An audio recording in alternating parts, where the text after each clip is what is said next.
अब हम यहाँ डिस्कस करते हैं कि केमिकल रिएक्शन क्या होते हैं, केमिकल रिएक्शन कितने टाइप के होते हैं, इस बारे में हम डिस्कस करेंगे। तो जो हमारा पहला केमिकल रिएक्शन होता है that is combination reaction. Combination जो वर्ड बना है that is from combine, COMBIN, combine. जो कॉम्बिनेशन वर्ड बना है वो कंबाइन से मिलकर बना है। इसका मतलब ये है कि जो दो रिएक्टेंट्स आपस में मिलकर एक नया प्रोडक्ट बनाएंगे, वहां पे क्या हो जाएगा, कॉम्बिनेशन रिएक्शन। दो रिएक्टेंट मिलकर एक नया प्रोडक्ट बना लेंगे, ठीक है, प्रोडक्ट, इसी को हम बोलेंगे कॉम्बिनेशन रिएक्शन।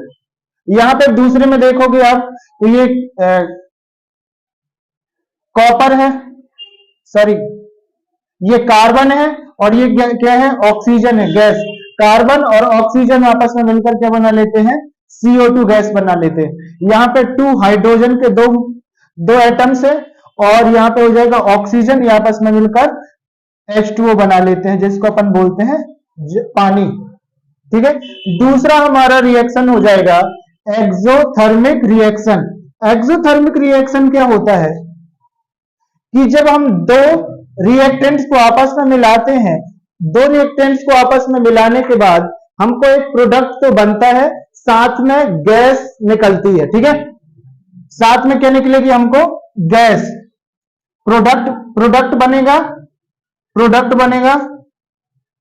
प्लस क्या निकलेगी, उससे गैस बाहर निकल जाएगी।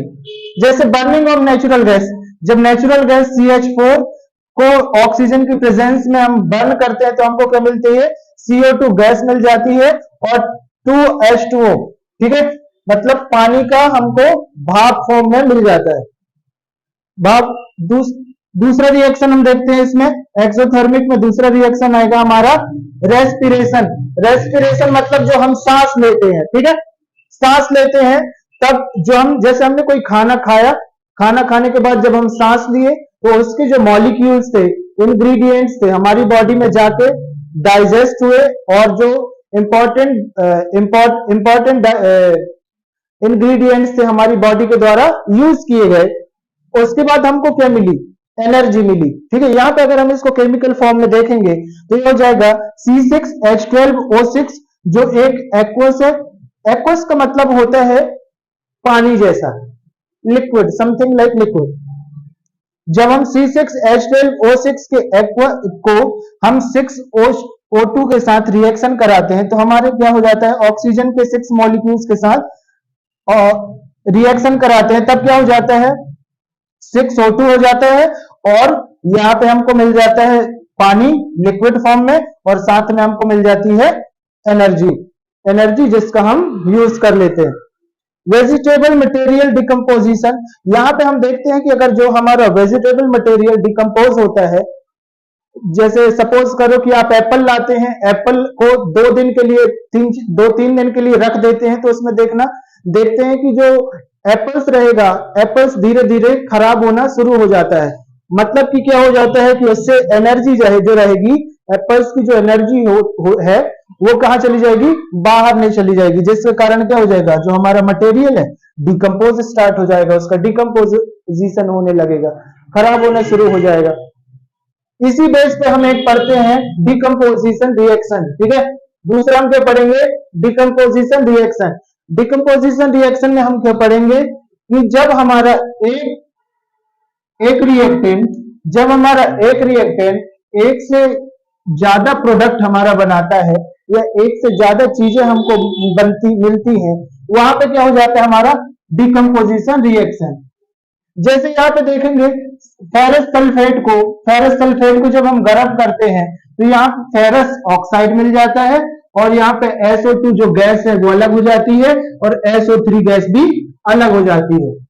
दूसरे एग्जांपल में हम देखते हैं कि जो CaCO3 लाइमस्टोन, चूना वाला पत्थर, ठीक है, चूने वाले पत्थर को जब हम हीट करते हैं तो उससे CaO मतलब कैल्शियम ऑक्साइड, जिसको अपन क्विक लाइम बोलते हैं, ये अलग हो जाता है, और इससे कार्बन डाइऑक्साइड CO2 गैस भी बाहर निकल जाती है। इसको आपने देखा होगा, कभी चूने वाला पत्थर लाया होगा चूने वाला पत्थर लाया होगा, उसको गर्म किया होगा, इसमें आपको क्या देखने को मिलेगा कि जो CO2 गैस होती है वो बाहर निकलती है बुलबुले के फॉर्म में, जिसको हम इजिली देख सकते हैं। थर्ड एग्जांपल में यहां देखेंगे 2AgCl2, इसको सिल्वर क्लोराइड को जब इसको सनलाइट में हम रखते हैं तो हमको क्या मिलती है, Ag सिल्वर अलग हो जाती है और क्लोराइड गैस अलग हो जाती है। सिल्वर हमको सॉलिड फॉर्म में मिलता है और क्लोराइड हमको गैस फॉर्म में अलग हो जाती है। नेक्स्ट जो रहेगा हमारा केमिकल रिएक्शन, हम देखते हैं डिस्प्लेसमेंट रिएक्शन। डिस्प्लेसमेंट का मतलब होता है कि किसी दो चीज से, मतलब अगर हमारे पास दो अलग अलग इंप्योरिटीज हैं तो उस इंप्योरिटीज को हम अलग कर देते हैं, जिसका नाम हो जाता है डिस्प्लेसमेंट। डिस्प्लेसमेंट का मतलब होता है एक चीज को दूसरे चीज से अलग कर देना, ठीक है, या एक दूसरी चीज को एक चीज से अलग कर देना ही क्या हो जाता है, डिस्प्लेसमेंट रिएक्शन। डिस्प्लेसमेंट रिएक्शन में क्या हो जाएगा कि जो जैसे हमारे यहाँ पे लिखा है फेरस, जो एक सॉलिड फॉर्म है, और यहाँ पे कॉपर सल्फेट, जब फेरस को कॉपर सल्फेट में मिला देंगे तो हमको क्या मिलेगा, FeSO4, जिसको हम बोलेंगे आयरन सल्फेट, ठीक है, आयरन सल्फेट मिलेगा, और जो यहाँ से कॉपर रहेगा, कॉपर सॉलिड फॉर्म में अलग हो जाएगा। सेकेंड हम देखते हैं कि जो जिंक सल्फेट होता है, जिंक होता है, जिंक सॉलिड फॉर्म में, जब जिंक में जब हम कॉपर सल्फेट मिला देते हैं तो क्या होता है कि जो जिंक सल्फेट हमको मिल जाता है और इससे Cu गैस भी, Cu जो रहेगा, कॉपर जो रहेगा सॉलिड अलग हो जाता है। नेक्स्ट एग्जांपल में हम देखते हैं कि जब हम Pb मतलब लेड को जब हम CuCl2 के साथ कॉपर सल्फेट, कॉपर क्लोराइड के साथ मिलाते हैं तो वो हमको यहाँ पे PbCl2 मतलब लेड क्लोराइड अलग हो जाता है, और यहां से जो कॉपर, जो हमारा कॉपर रहेगा वो अलग हो जाता है, ठीक है। तो आई होप यहां तक आपको चीजें आसानी से समझ में आई होंगी।